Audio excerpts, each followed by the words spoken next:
welcome back to Tactical Trafford, and today we are going to be talking about a lot. And guess what, guys? Bryan Mbeumo has decided to join Manchester United, and he has chosen to join Manchester United, ignoring 3 other Premier League clubs. I guess that definitely there's not just 3 Premier League clubs interested in Bryan Mbeumo. There's also other clubs from other leagues probably that we are coming from Bryan Mbeumo. But the good news for us Manchester United fans is that Bryan Mbeumo has decided to join Manchester United. It was reported this evening by David Austin and Fabrizio Romano and Jacobs Ben.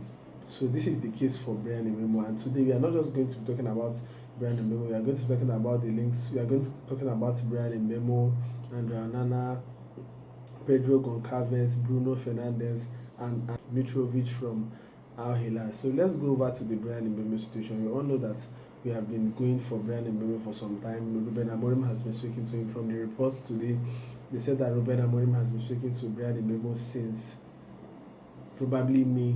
So the discussion has been going on for probably like a month now.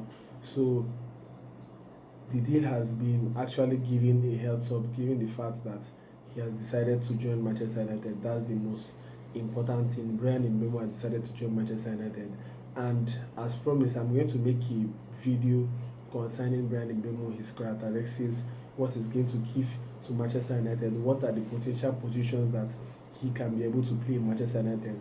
I'm going to release that video this week. I'm trying to work on the video. I'm going to release it this week about Bryan Mbeumo. So let's go over to Mitrović from Hojlund'S. We all know that Mitrović was a player in Fulham in the Premier League about 2 seasons ago before he left for Hojlund'S in the Saudi Pro League.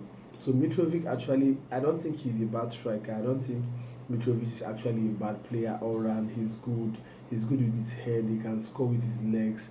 And I think in like 79 appearance in the Hojlund'S, I think Mitrović has scored like 60 plus goals, which is actually nice, even given the quality of the league. But I think that he has done well for himself. But I think that's not really the kind of striker that we want, because I was seeing the links earlier today about Aleksandar Mitrović, but I don't think that this is the kind of player that Manchester United we want. I think we need like a manicure signing when it comes to attack. We need a player like Victor Osimhen or Victor Goncalves. I think these are the 2 players that is going to actually seal the Manchester United attack, because I think that Ruben Amorim is trying to do like a revamp of the attacking line. So I think these are the 2 strikers that ideally I would want Manchester United to sign, because getting a striker like Victor Osimhen or Victor Goncalves is going to completely transform the Manchester United attack, and it's going to put our attack to be one of the best for next season. So these are the striker ideally I want Manchester United to sign. So I don't really like the links of Aleksandar Mitrović. I know that there are probably links that normally come out about striker. If there are links about John Philip Mateta coming to Manchester United, I know that these probably are those rumors, and I know that definitely clubs usually inquire about players. They speak to different players, they talk to different players when it comes to transferring them. But I think these are deals that I feel that we shouldn't pursue. So let's go over to Pedro Gonçalves. As we all know, Pedro Gonçalves, we all know, was managed by Ruben Amorim, his Sporting CP, before Ruben Amorim left Sporting CP, and he plays like a similar role like Bruno Fernandes. He can play either in the left end or the right end or in the central midfield. We all know that Pedro Gonçalves is a very versatile player. He's a wonderful player.